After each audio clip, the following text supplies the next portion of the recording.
I remember the energy that I started the year with. I remember being on such a roll.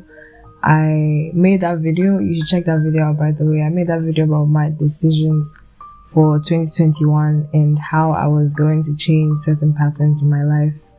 And just a while after making that video, maybe 2 weeks or so, I just couldn't even recognize myself nor the person in that video that I made.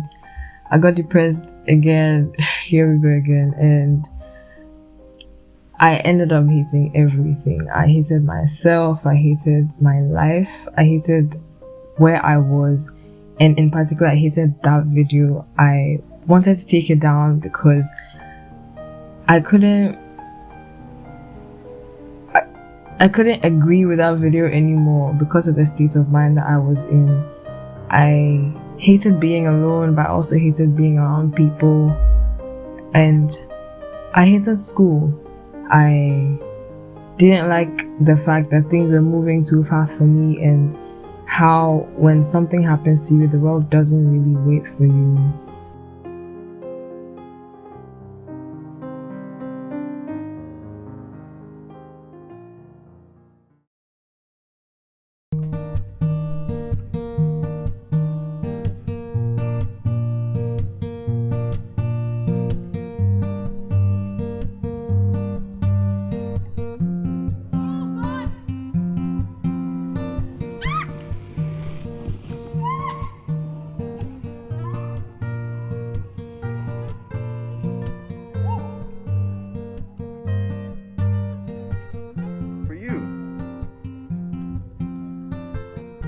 I became very needy, very lonely, and each day I'd wake up really miserable, just wondering how come my life became like this, and hating the fact that a lot of things in life are basically based upon your perspective. I just hated the whole yin and yang of life. I just wanted things to be going well for me, and I was so tired of having to pick myself up all the time. Talking about our issues, sharing our cares, it's a great form of catharsis. If we're lucky, we might get a solution, which is why we keep throwing around the phrase talk to someone so much. But then, where do we seek help when human connection or interaction is so fickle and marked by lack of steadfastness, constancy, or stability? And where does one cast their deepest cares without having to worry about how their sadness drains another person, or the lack of friends who understand or care or empathize, or the strain that these pains put on human relationships, or discrimination, or the risk of one struggle being brushed under the suck-it-up rug? It should be upon something stronger than human, because I don't think that looking for completeness in another person is a good thing to do. There's nothing to find there. There's only so much that one human being can do for another. We all have our stuff going on, and we all have our limits, and people are there to listen, for us to depend on, to share our sadness with, etc. But then there are some things that are much too heavy for other people to bear. And even if they care to listen, they can only do so for so long until it burdens them or tires them out. It might be unfair to expect to carry your cross with another person because they are carrying their own. They are only human. We are social, but we are alone. And we can only do so much to support one another. But a lot of the work also has to be done on our own. The things that we crave for or search for in other people, like validation or love or affection or completeness, pity, empathy, attention, care, we have to give ourselves first. We can't always expect other people to do so for us. We're on our own individual journeys in life, and we have to reach into ourselves and connect with our own selves, with our own souls. Going back to look into oneself feels like a very spiritual thing, a journey you might call it. Go.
I despised pretty much everything. I despised happy people. I despised people that had it all figured out or seemed to have it all figured out. And I found myself complaining all the time. And I really hated it when anybody asked me, oh, hey, how are you doing? Because I really hate to lie, but I also got tired of giving the same answer all the time. And I wasn't suicidal, but I really, really wish that I didn't exist. And I wake up each morning, I'm like, existing is so exhausting and I don't want to continue doing this. I couldn't really find the point of all this. I couldn't really tell what I was doing with my life or like which direction my life was going in. And it's really not about maybe the things that I have accomplished or the things that I have in my life, because if those are the things that were supposed to make me happy, then I think I'd be really happy, because there are lots of stuff that I think I've tried to do in life. But something was really missing. I couldn't tell what. And it also fascinated me how everybody was just going through the motions and not realizing how bad life actually was. But then, after a while, like how all things are in life, I started to get better.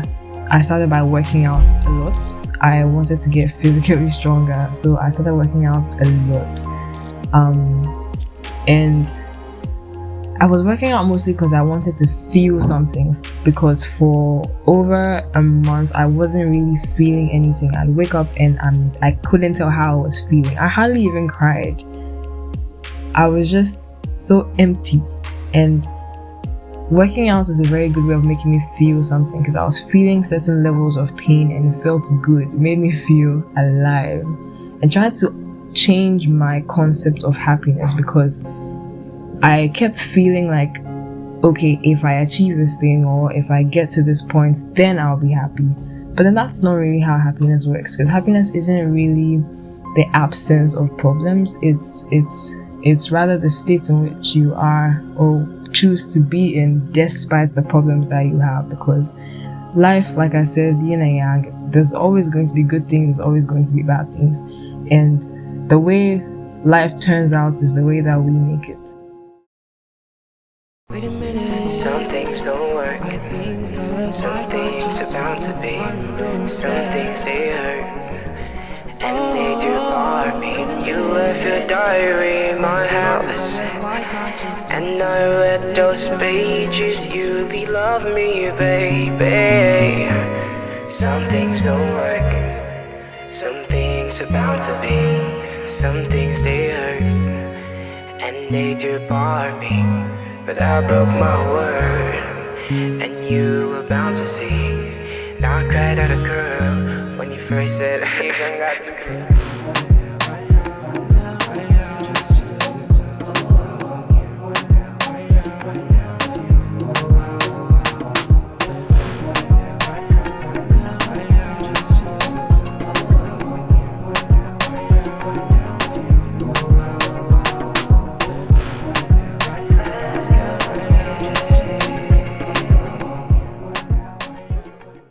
I have come to learn that I am actually in total control of the way I feel and the way I think.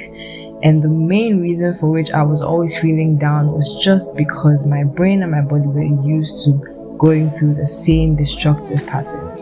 Well, now I have learned, or I'm learning anyway, to have personal mastery over the present moment, because anxiety is mostly thinking about the future and how the future is always going to be, and that's what I was always doing. I was either having anxiety about the future or having so much regret and guilt about the past that every single day would pass and I would waste it. I really disliked the fact that I had the habit of putting myself down all the time. I had the habit of going back into the same self-destructive patterns. I had the habit of going back to certain situations that didn't serve me anymore. I was always looking for situations that would make me feel worse.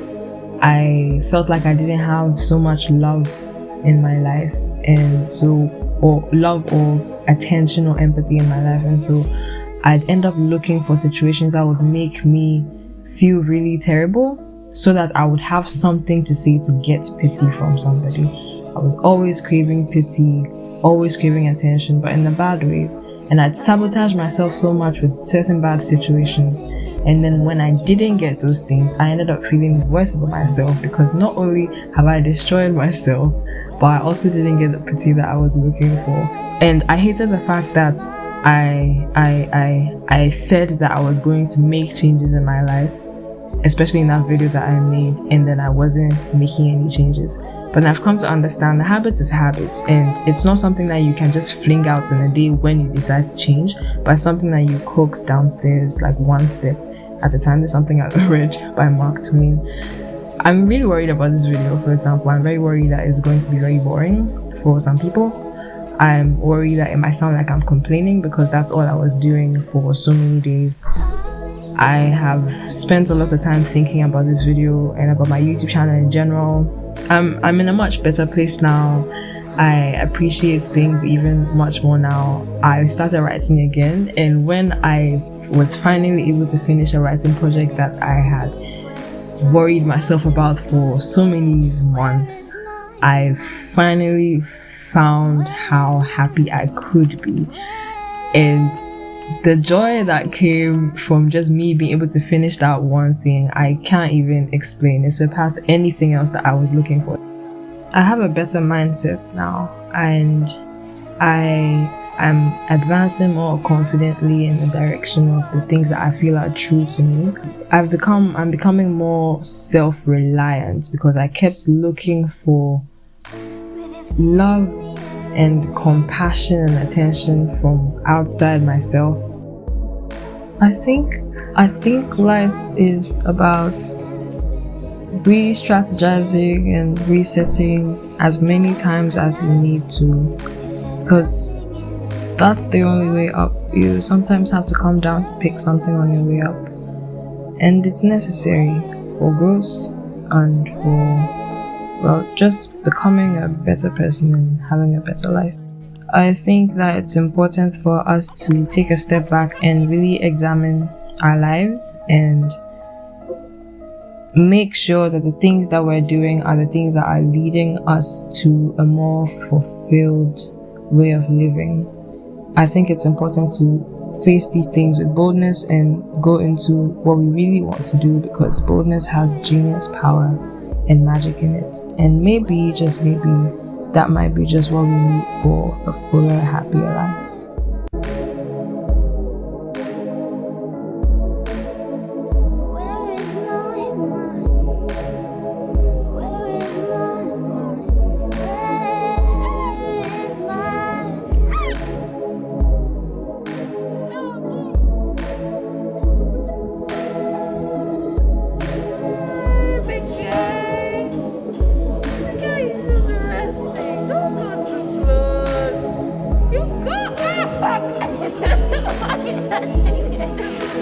Here's something I want to do on this channel. So you can share with me any story, any question, or any experience that you have had, and I will make a video about it. So check the description box below. I'll put a link in there or in the first comment. So do tap the link and then share with me anonymously, of course, any question that you have or anything that you'd like a second opinion on, and I'll make a video about it. Also, do follow me on my Instagram at Audrey Obuobisa-Darko. My old Instagram account got hacked, so do follow me on this one and we can